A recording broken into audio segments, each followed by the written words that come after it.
So I would ask that through the session, if everybody could keep their cameras turned off and also muted, then it will help with the presentation that Nancy is going to deliver for you. If you have any questions throughout, you can use the chat box at the bottom, and there will be a Q&A session at the end as well. So with that, I will pass over to Nancy to walk us through. So Nancy, over to you. Thank you. Good afternoon, everyone. Thank you for joining me today on this IWM speaker series, Discovering the World Through GIS. My name is Nancy Aspden, and today I will be talking to you about GIS and how Kawartha Conservation uses GIS in our everyday business. Before we begin, I would like to do a quick poll of the audience to see what your level of GIS knowledge is. So just to the far right, I believe a poll should be popping up. I'd like to know what would you say your knowledge of GIS is? Would it be no prior knowledge? You've heard about it, but have never used it? Some working knowledge? Or are you an advanced user? So apologies, Nancy, the poll isn't working because we're connected through two different devices. So okay. I'm sorry, I loaded them. It's disconnected me because we're connected in twice for some reason. Okay. So I think if you just carry on and we will just be able to maybe use the chat function if people want to respond that way. Okay, sounds good.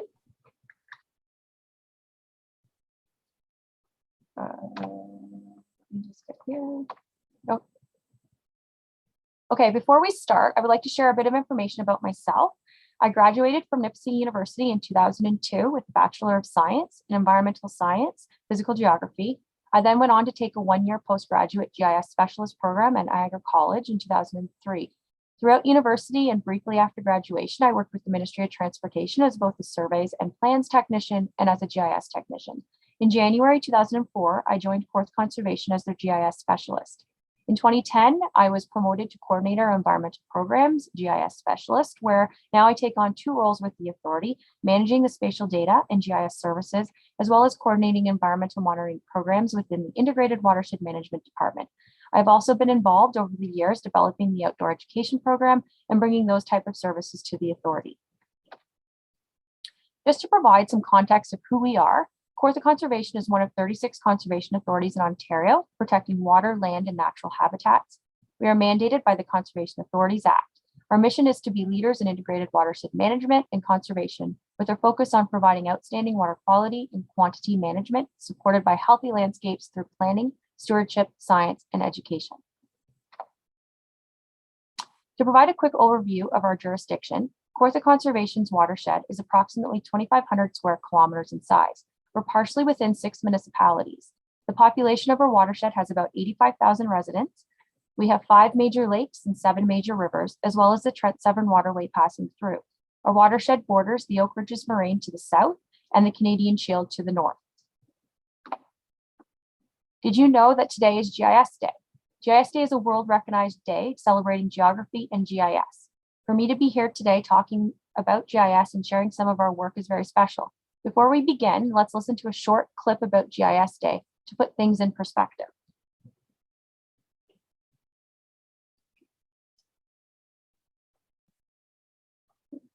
Just give me a second to get it going.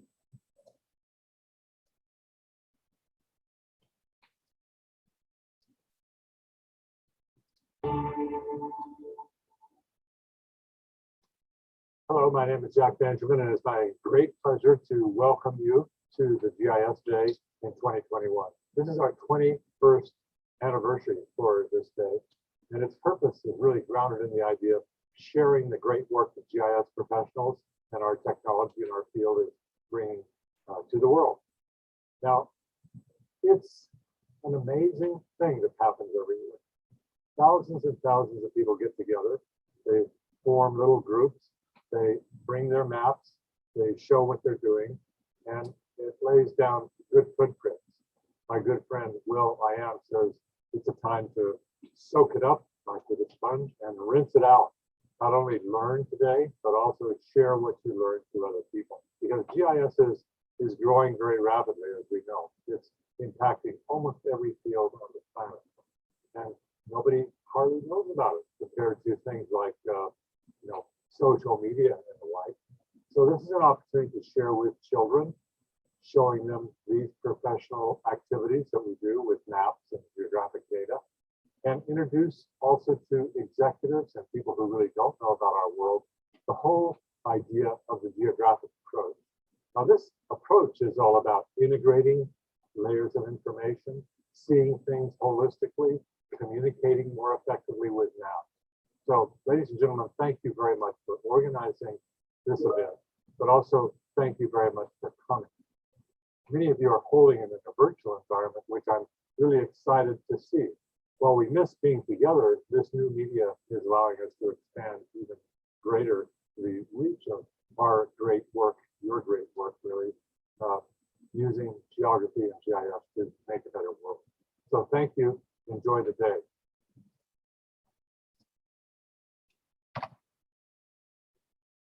Okay, just let me start sharing screen again.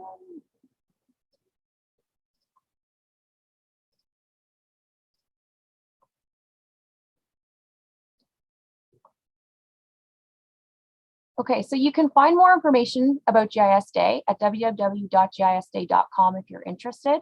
As a participating organization of GIS Day, for those registered today, you will be entered into a draw for a chance to win one of 5 personal ArcGIS licenses valued at $100 US. I will announce the winners at the end of this presentation.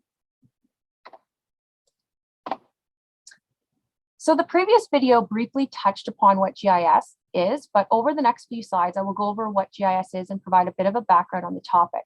This infographic represents the major components of a GIS. A geographical information system is a computer-based tool used to store, visualize, analyze, and interpret geographic data. Geographic data, also called spatial or geospatial data, identifies the geographic locations of features. People use GIS to answer specific data-related questions. People collect the data, develop procedures, identify research questions, and define analysis tasks to run in a GIS. There are 2 main types of data used in a GIS. They are called vector and raster. Vector data includes spatial features for points, lines, and polygons, and attributes about that data. Attribute data is descriptive information about that feature. For example, a point feature could be a tree and have the tree species as one of its attribute information. The other type of data is raster, and raster data is stored through electronic images. Example of that would be pictures taken as an aerial photo or through satellites. Analysis is the process of using spatial data to answer those questions. There are many different analysis techniques found within a GIS. They can include overlaying, buffering, and spatial interpolation. Hardware is the GIS software that runs on computers. Memory and computing power are important because spatial data includes many attributes, making it very large. Software is a GIS requires specialized software. The most commonly used software is ArcGIS. These types of programs can be used in conjunction with other types of software, such as databases, statistical packages, or programming languages to increase functionality. At Kawartha, our main software for GIS is the ArcGIS suite. In GIS, there are 3 different types of information represented as separate layers. Streets, parcels, and land use would be examples of 3 vector layers, while elevation would be an example of a raster layer. Each layer is linked to specific descriptive information. Layers are then combined to make a map. About 15% of GIS data at Kawartha is primary data, which is information produced in-house and is the intellectual property of the authority. Examples of data we generate include a regulated area boundary, ecological land classification, also known as ELC, floodplain mapping, and spatial information pertaining to conservation areas and monitoring locations.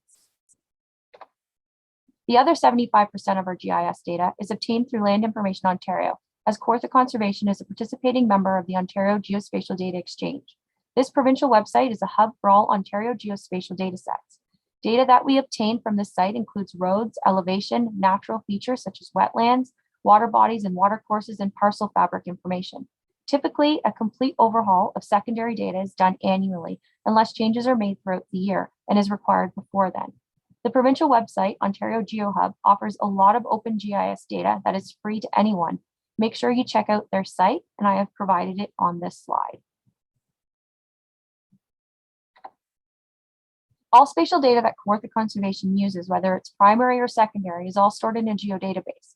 A geodatabase is a database designed to store, query, and manipulate geographic information and spatial data. Data can be stored within the geodatabase in the form of points, lines, polygons, tables, rasters, and topology. Typically, our geodatabases at Kawartha are themed or project-based. At Kawartha Conservation, GIS falls under the Integrated Watershed Management Department as the Environmental Information Services program area. This program area is mostly run by myself, with seasonal or contract staff being hired if required for special projects. My main responsibility is to develop, operate, and maintain the GIS system and services, collect all relevant data, create and maintain database structures, liaison with municipalities, and produce cartographic outputs for all project and program areas. GIS plays a big part in all departments at Kawartha Conservation. Information produced from a GIS allows the team to visually see what is on the ground and helps them make informed decisions across our watershed. All departments embrace the tool a bit differently, whether it be through online mapping tools, watershed plan maps, signage, or through watershed report cards. This slide breaks down some examples of how we incorporate GIS. For example, the Ontario Regulations 18206 mapping has a huge GIS mapping component to it, and a lot of day-to-day business in the Planning and Regulations Department is situated around using this mapping. The Integrated Watershed Management Department uses GIS in the form of mapping site locations, mapping land use, and generating maps for watershed plans and watershed report cards.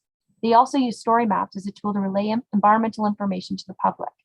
Stewardship and conservation lands rely on spatial information to be gathered and displayed for signage within our conservation areas, and digital field forms for collecting information on compensation projects and hazards. These next few slides, I will provide a bit of background information on some of the GIS project mentioned in the previous slide. In May 2006, Ontario Regulation 18206 came into place, which is referred to as the Regulation of Development, Interference with Wetlands, and Alterations to Shorelines and Watercourses. GIS played a huge role as it provided the mapping component for this regulation. A spatial data layer representing hazard limits, buffered watercourses, and lakes, wetlands, and their associated buffers, meander belts, and floodlines was generated to show these areas across our watershed. The mapping acts as a screening tool for planners and the public. This layer is constantly being updated with the latest information and is provided annually to our municipal partners. The map on the left shows where in our watershed is regulated, and the maps on the right are examples of those that we give to municipalities that fall within our watershed. Approximately 49% of our watershed is deemed regulated. We have a total of 110 regulation maps that fall within our jurisdiction. When updates are made each year, only those maps that are affected by the changes get redistributed to the municipality, along with the newly updated regulation shapefile.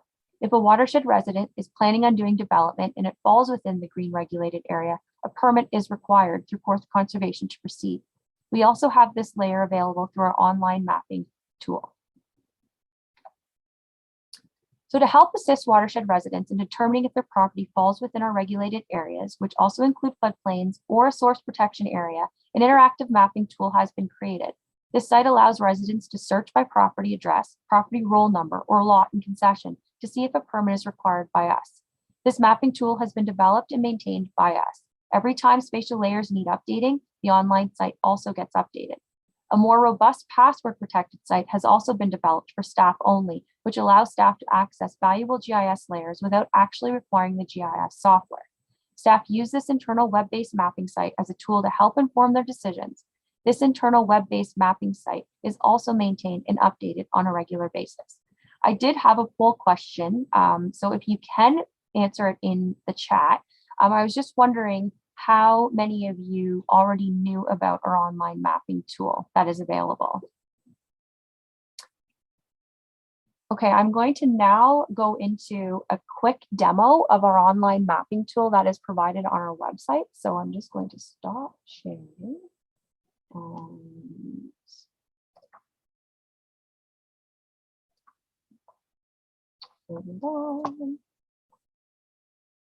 And then I'm going to start sharing again.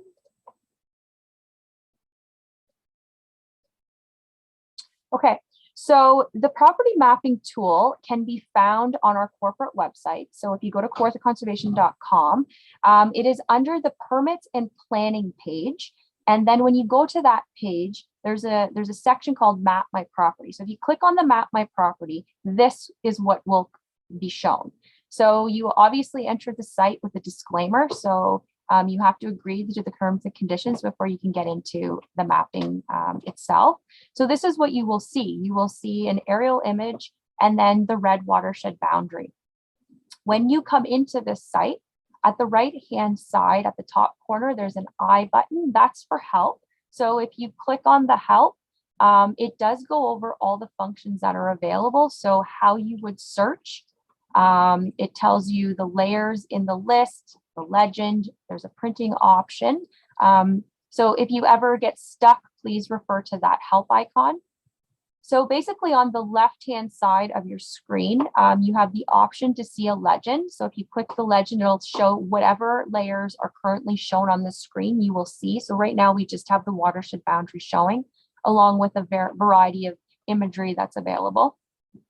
The next icon, it kind of looks like a stack of pancakes. That's your layer list. So all of these layers we have made available on this site for the public.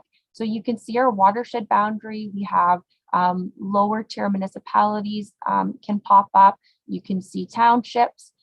We have water courses, sub-watersheds. Also, this site was originally developed to demonstrate to the public a regulated area, but it also shows another regulation we have in place, which is the source water protection regulation. So this site acts for both. So if you look in the layers list, those layers that are showing in black, those are the layers that are active. Those layers that are kind of grayed out, those have been set to a zoom extent. So as you zoom in closer to the property or the area of interest, these layers will start to show up on your layers list. So here we also have up at the top a search. So like I said in the presentation, you can search a street address, you can search a roll number, or you can search by lot and concession.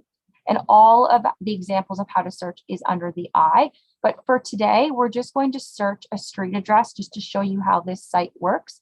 So it is defaulted to street address, so you don't have to select down the arrow. If, for example, you had a roll number, you could just specifically pick assessment roll number and then search it, or lot and concession and then search it. But as default, it's set to street address. So it's intuitive in that you can just click on a number and it will populate a list of all 181s, for example, or anything that shows the number 181 in the search. But for today, we're just going to search 181 River Road. When you put in your address, always remember that the road or the drive or the boulevard needs to be in an acronym form in order for it to show up. So we're going to select 181 River Road. You click it and the mapping automatically zooms into the property of interest. As you can see, the initial pop-up is just showing you the property assessment boundary. So you're given your roll number and you're given the address and what municipality it's formed in. If you close out of that pop-up box and then click on the property itself, this is where the mapping tool starts to help residents. So as you can see, this pop-up box now explains to you if your property is regulated by the Ontario 18602 regulation, or if it's regulated by a source water protection regulation. As you can see, this particular property is only regulated through our Ontario regulation 18206, which requires a permit. So if I move this pop-up box or close this pop-up box, this whole area, as you can see, is colored in pink. So that reflects our regulated boundary for the Ontario regulation. At this particular property, there is no source water protection area affecting it. So if I now switch over, you can go back to home. I'm going to search another property and we will see drive, and you can now search into that property.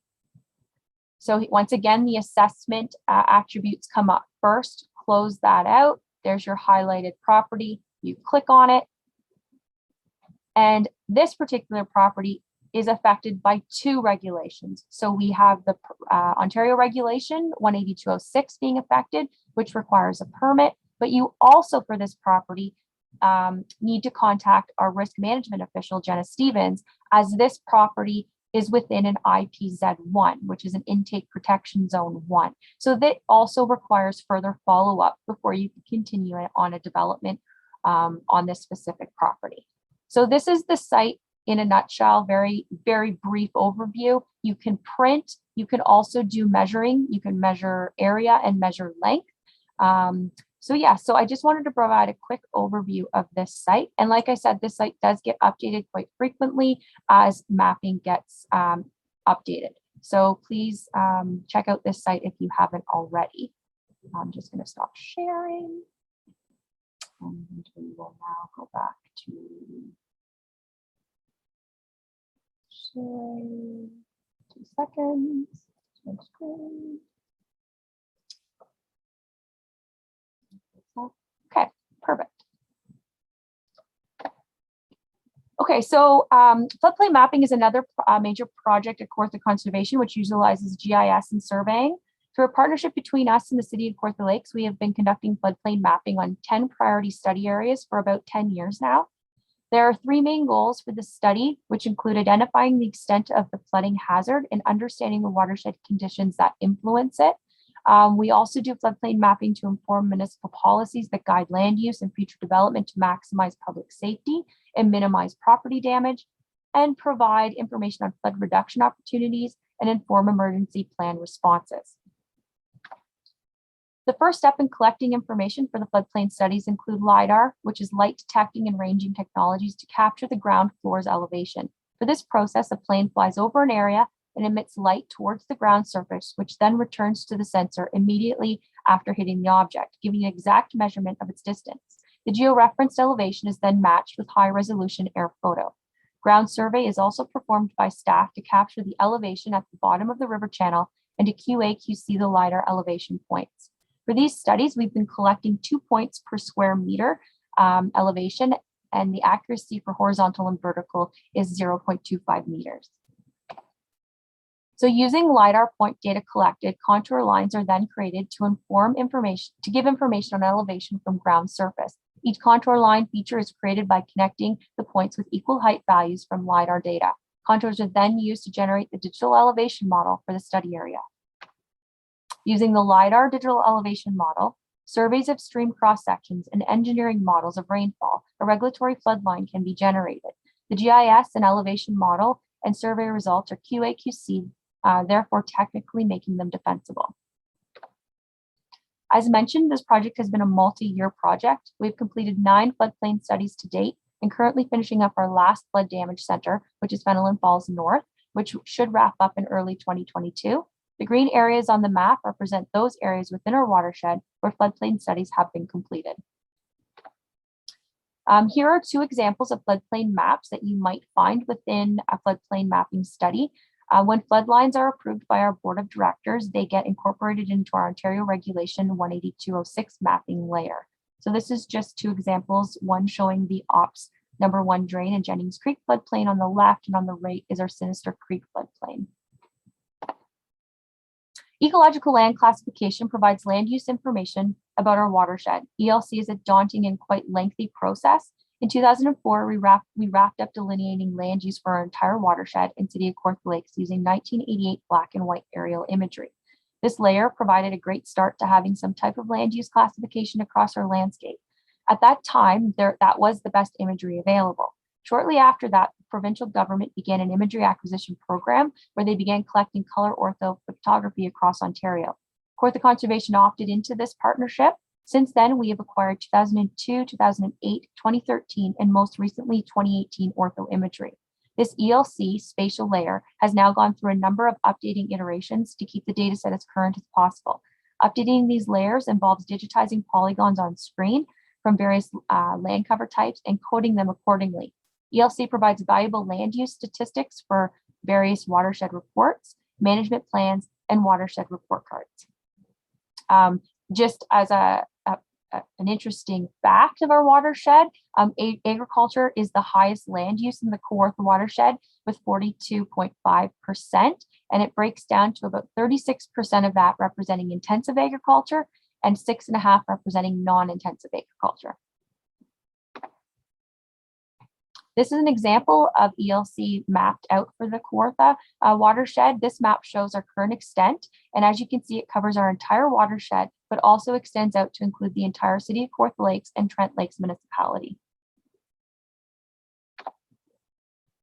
So GIS provides support to lake management planning by producing numerous maps, performing land use calculation to support both watershed characterization and watershed plan reports. GIS also contributes information into phosphorus models to determine phosphorus runoffs and loads. Each lake management plan also includes a shoreline study, which uses ELC as the base layer and several GIS calculations to determine the shoreline land use characteristics around each lake. The map on the left represents the area where we have completed lake management plans, and the map on the right is an example of a map that would be shown within each plan. This map represents the sub-watersheds of the Pigeon Lake Management Plan. A watershed characterization report also accompanies each watershed plan and could include up to as many as 20 different maps. Over the last few years, Kawartha Conservation has really tried to utilize technology in our everyday business. We have slowly migrated to using digital field forms as a way of collecting information in the field. With the use of a tablet in Survey 123, a number of digital field forms have been developed. This form allows for staff to collect spatial information along with their attributes and publish them immediately back to the GIS database at the office. This process has eliminated paper and increased efficiencies amongst all departments. We are currently using GIS digital field forms for snow surveys, field route plans, PGMN groundwater, and butternut compensation projects.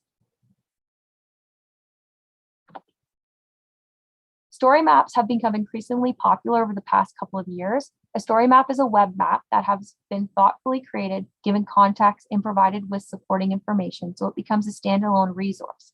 It integrates maps, legends, text, photos, and video, and provides functionality such as swipe, pop-ups, and time sliders that helps user explore content. Kawartha Conservation has generated several story maps to help relay information to our watershed residents and staff. One example how we used a story map internally was to outline the GIS methodology used for determining priority stewardship locations across our watershed. This project was a joint effort between the stewardship and integrated watershed management team. The story map was set up to showcase the step-by-step approach used to come up with the final priority areas. Each step was documented with text and maps and helped both teams visually understand what was being done from start to finish. The most recent story map developed was highlighted changes of Lake Scugog shoreline over the past 65 years. This recent story map was a GIS collaborative project completed by Fleming College students.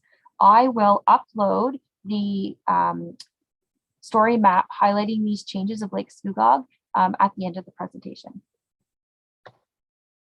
And lastly, Kawartha Conservation does offer GIS services to external clients for a fee for service. We currently charge $70 processing fee to complete these kinds of requests.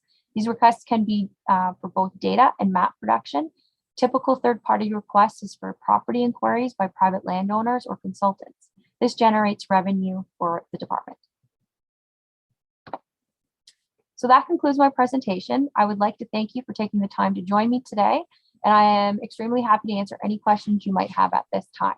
Happy GIS Day. Thanks very much, Nancy. That was a fantastic presentation. We do have a question actually on the chat, which Kendall put forward, and I'm just going to go back to it.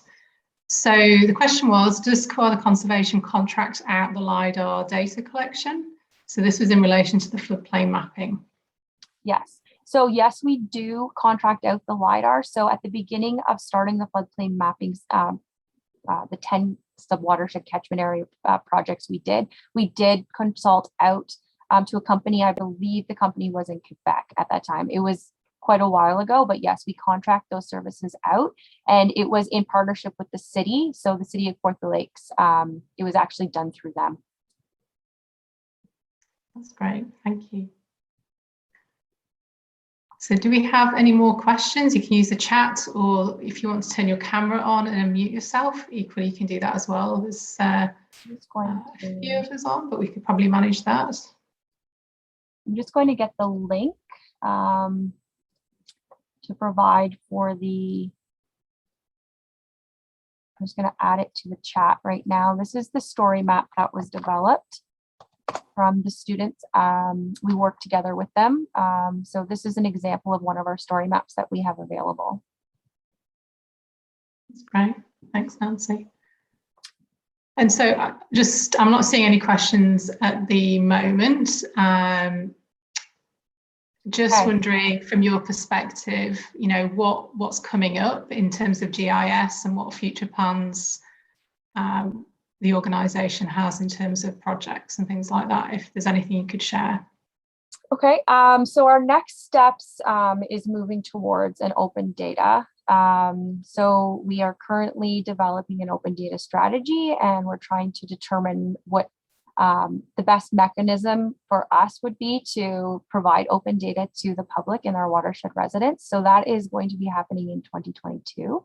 I'm also exploring Esri's dashboards. So through ArcGIS, they have a dashboard component which also relays information to the public. So we've been exploring those, and we will continue to explore story maps with our number of program areas. That's great. Thank you very much. Okay, so before we sign off, we have 1, 2, 3, 4. So we have more than 5 people attending. So we are giving away 5 ArcGIS personal licenses today as being part of the World Recognized Day. So I have Ian on the chat here who is going to throw out the winners. So what I will do is if your name is selected, I will follow up by an email providing you with all the information on how you can grab this free license. And I believe you have to download the license before January 22nd, 2022, but I will provide all that information to you. So Ian, I see that you're coming. Are you going to be posting the winners? I guess for everyone as well, our next IWM speaker series is going to be held December 15th. And this speaker series is going to be talking about our environmental monitoring strategy. And I will be also delivering that presentation. So as part of my second role, as mentioned earlier in the presentation, I developed an environmental monitoring strategy with our team for the next 10 years. So this presentation is going to go through the process that was taken and the final product and recommendations we came up with. So if you're interested in that, please join December 15th. You can register online at our website. Perfect. That's awesome. Great. And I can see the winners. So yeah. Ben, Rebecca, Jordan, Daniel, Kendall are all our those winners. licenses. So congratulations. I will follow up with you shortly with your certificate and the promo code to get those licenses.